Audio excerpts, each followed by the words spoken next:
Hello, Western Civ. Welcome to week 6. It's very hot and very humid right now. And you can see I'm becoming just a red-faced, pale guy with extra freckles. So I apologize a little. I was a little behind in my grading for what I normally do in this class.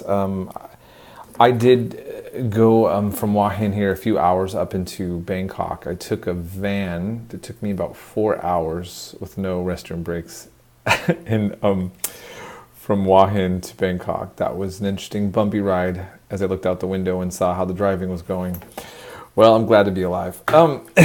Anyhow, and then I got dropped off at a station that I was not supposed to be dropped off at and did not know where I was. And so I got through the first potential taxi scam, and then I got the right taxi and got located in a nice place in Bangkok. Met up with a friend from Modesto. He's actually a lawyer now in Hong Kong, and he came with his girlfriend. And we went to the battle ruins of Ayutthaya, which are some of these clips I just have, short clips. It's interesting because this is a medieval kingdom that was destroyed shortly before the Declaration of Independence in the United States. And then Bangkok was actually formed shortly after the Declaration of Independence. So that's a very recent history, right? When you really think about in terms of other places in Asia. And so, I've been learning a lot more here about the history of Southeast Asia, which has not been my strength, to be completely honest. And that's why I've been really going out of my way to try to learn about these things. And so I think it's interesting. The ruins that you're seeing, those little clips that I show, that I went to this weekend, date back to I think 15th century, I believe. And so we're talking about Middle Ages as well. And there's a strong development of Buddhism over here. And you're now learning about the development institutionally of Christianity. So this is something then I want to kind of put in retrospect. Many of you have strong religious beliefs, come from a strong Christian background. And it's something that you just are, right? You rather, if you converted, you might have had a little more fire for learning the information on the background of your faith. But for many, you grow up in a religion like a culture, right? You're not an expert on it, of the history and the background of how it developed. That's just what you do. I mean, your family, and you may do it in a very strict way or a very loose way, and you identify kind of based on almost a very natural kind of way. So, I've been studying the development of Buddhism and its relation to states and cultures out here. And when I talk to so many Thai people that are very religious, they're the same as those of us out here in the West. They don't necessarily know a lot of the background of the history, or they do it. They do their religion, right? They pray in a certain way and hope that it takes care of. On the van ride, there were all of these basically pictures of this Buddhist monk and these Buddhas and these good luck amulets everywhere. And the way the driving was going, I was like, well, I hope those all work. Obviously they were meant to work, they were supposed to, but I just thought, well, maybe you could drive a little more chill and that might help more than, but anyways. So, okay, so they have those, and that plays a part of their life. Well, I'm kind of just showing you the section as we're going into Rome and Christianity.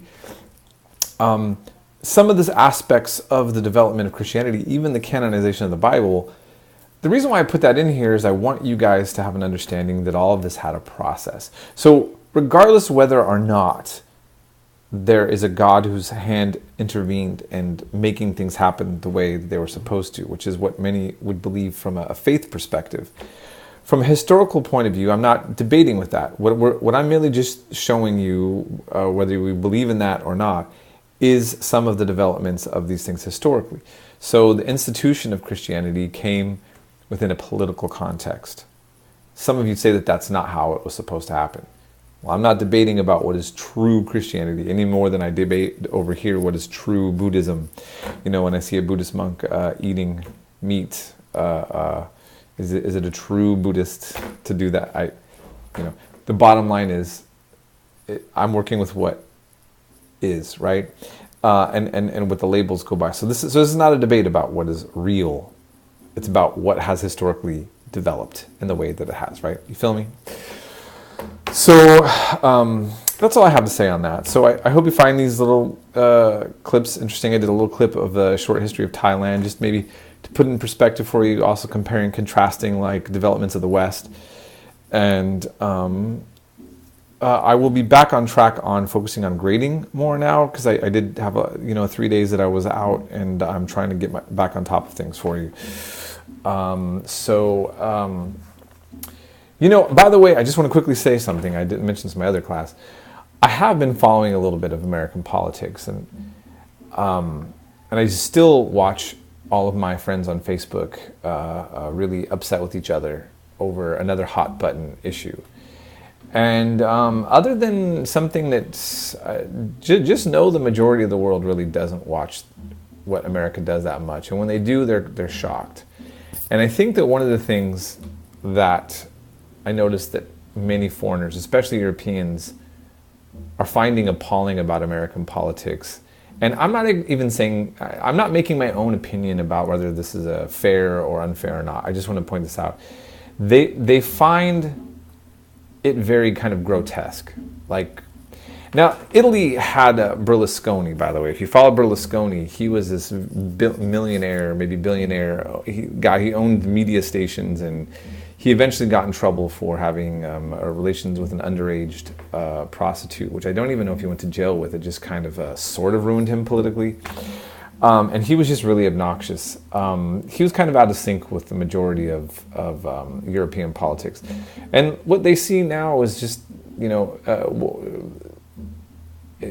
it's just looking at American politics from the outside. You can see that the world does look to us. We are the world's last superpower. And, and yet what they see, and I'm saying this without saying my opinion about what I think about the current development with the judge, for example, and the way that it reflects the issue of male-female relations and all these things. I'm just pointing out that sometimes we're just in our bubble a lot of times, and it's not saying that it's not significant what we're upset about, but I'm just simply saying, oh gosh, sometimes I just want to take everybody with me and just come outside, look on the outside world and see. Now, on the other hand, I want to say something. In Thailand, there's almost no discussion about anything political on the news at all. The highlights on the news that I see is that like somebody helped an old lady across the street, or some policeman did something nice, or something like that. It's very, should I say, mundane. And so it's not really focusing on anything controversial here or abroad for the most part. Now that's a whole nother level of something that like what's that, right? I mean, so it's like really safe news for the most part. That's at least what I've been observing. So, we all got our own issues everywhere in the world, right? And things to think about. So that's all I want to say on that. Have a great week. If you need to get in touch with me about anything, and have a good week.